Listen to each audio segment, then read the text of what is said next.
On May 24th, 2022, a young girl by the name of Miah Cerrillo was quietly sitting in her 4th grade classroom at school when all of a sudden a man bursts through the classroom door holding a rifle and he yells out, "It's time to die." And then tragically, he began firing shots at Miah, her classmates, and her teacher. And what Miah did to survive this incident is unfathomable.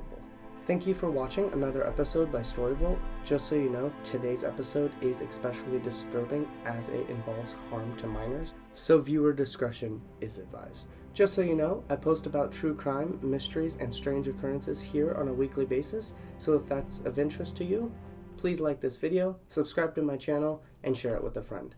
And now that you've done so, let's open the vault. This is the story of Miah Cerrillo. Miah was a bright, young 11-year-old girl living with her sister, their parents, and grandmother in the small town of Uvaldi, Texas. On the morning of Tuesday, May 24th, Miah woke up early as usual to get ready for school. Her mother made her and her sister a breakfast, and then Miah and her sister walked a little ways down to a bus stop where they got on a bus and made their way down to school like they had done so many times before.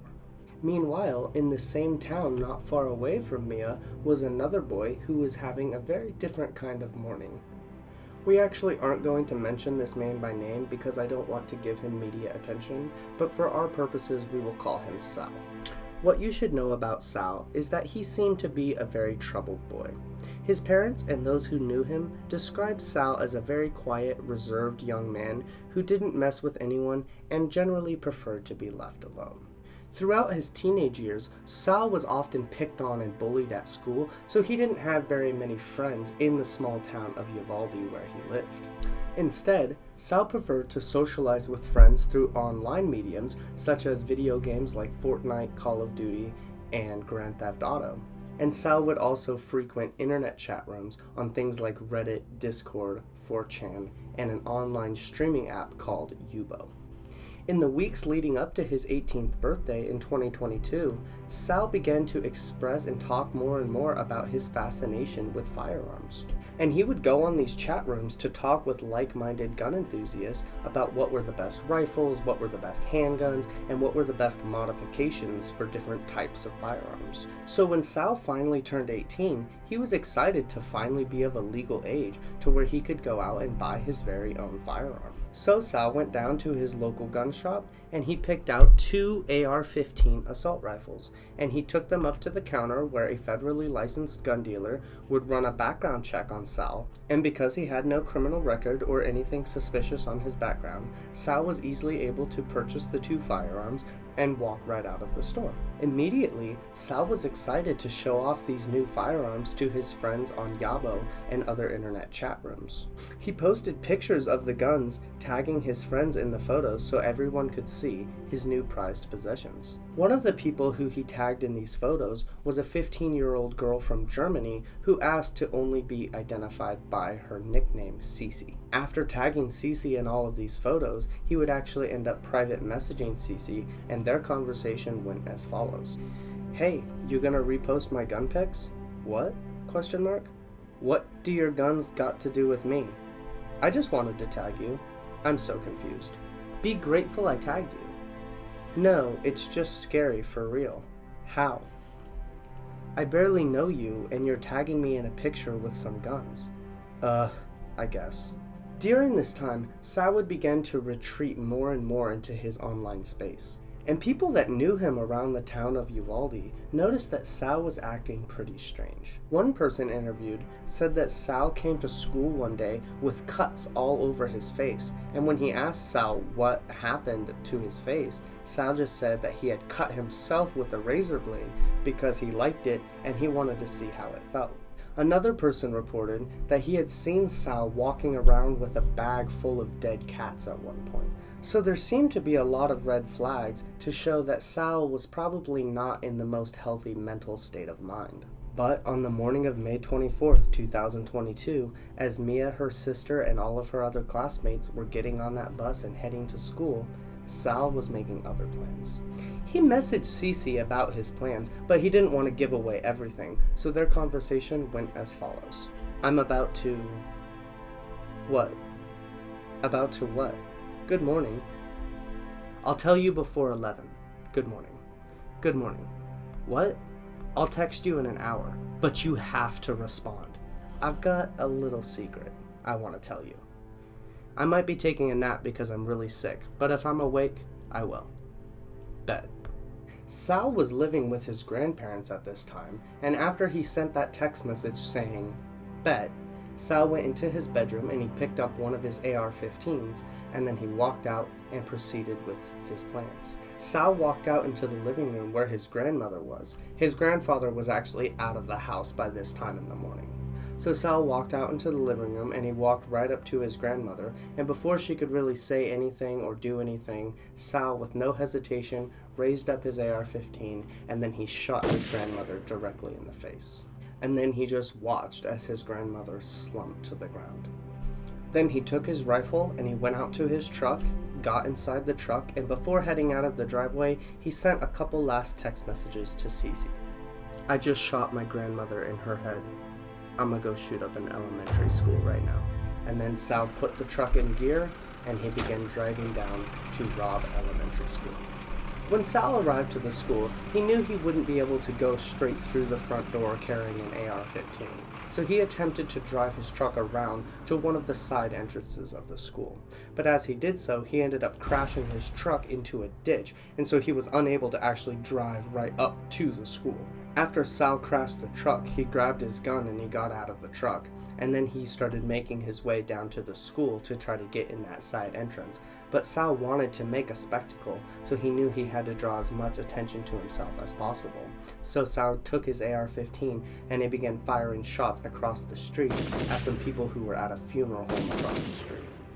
Luckily, none of these people were killed, but of course this did succeed in drawing attention to Sal, and multiple people called the police saying that there was an active shooter on the school grounds. And of course this worked. After receiving the call that there was an active shooter on school grounds, state troopers quickly arrived and they pulled out their guns and they ordered Sal to stop.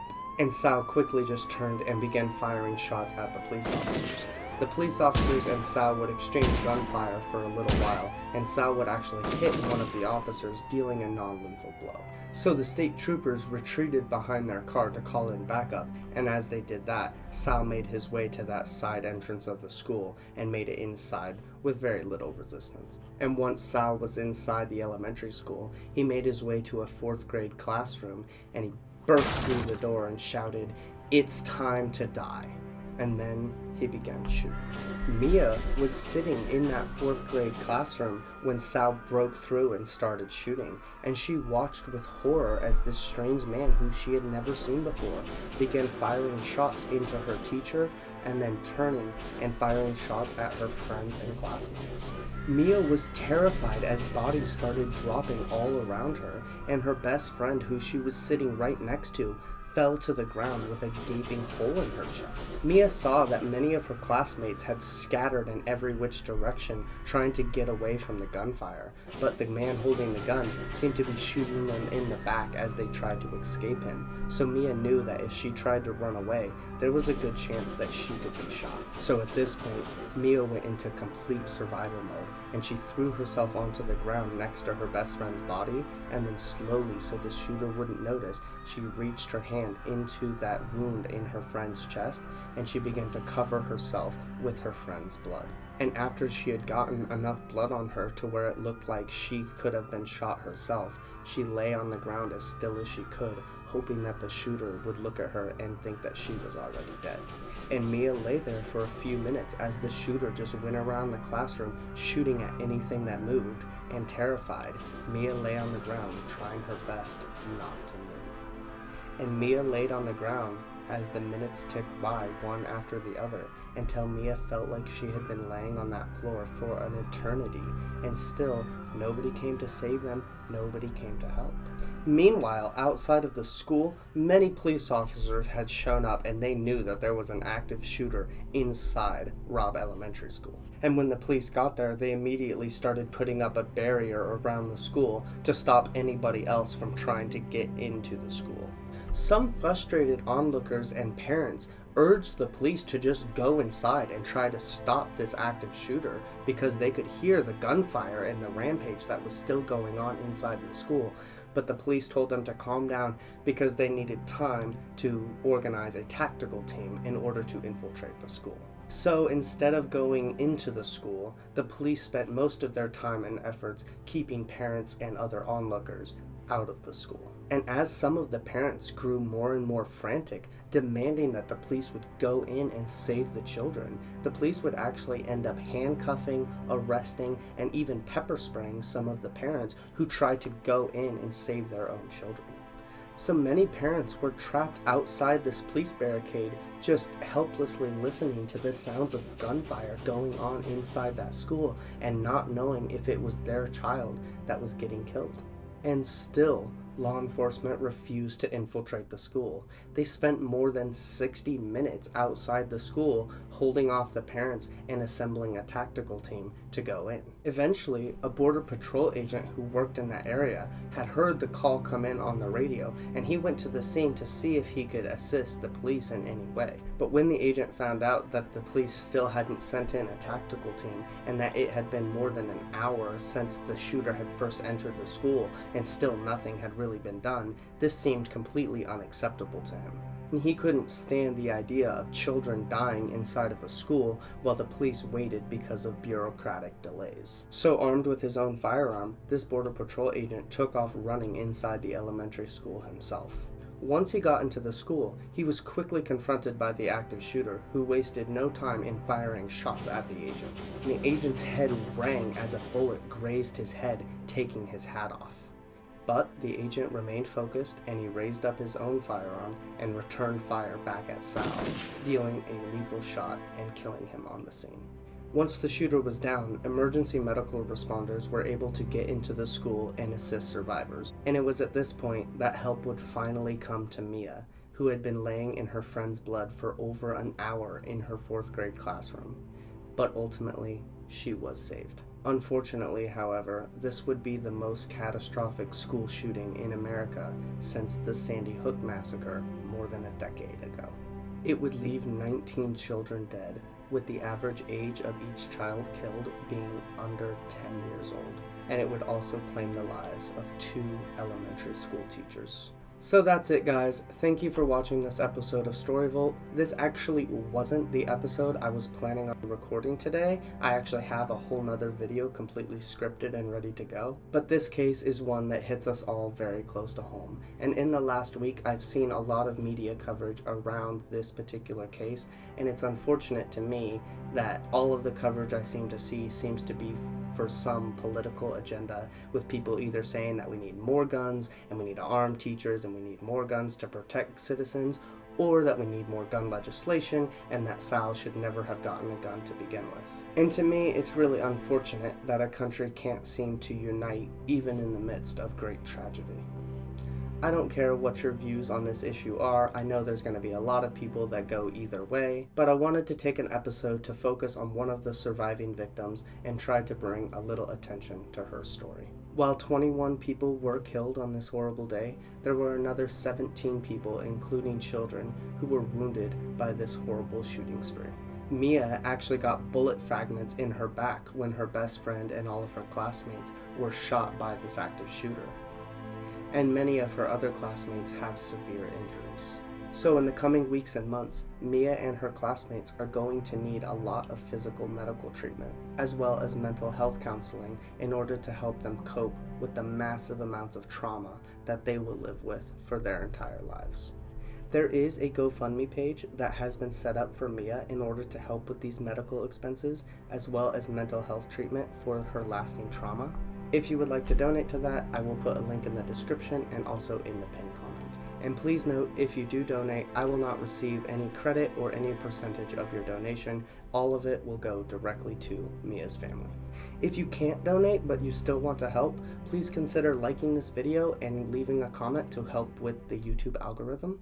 And maybe consider sharing this video so more people can see it. Thank you for watching. I'll see you next time, but until then, be safe out there.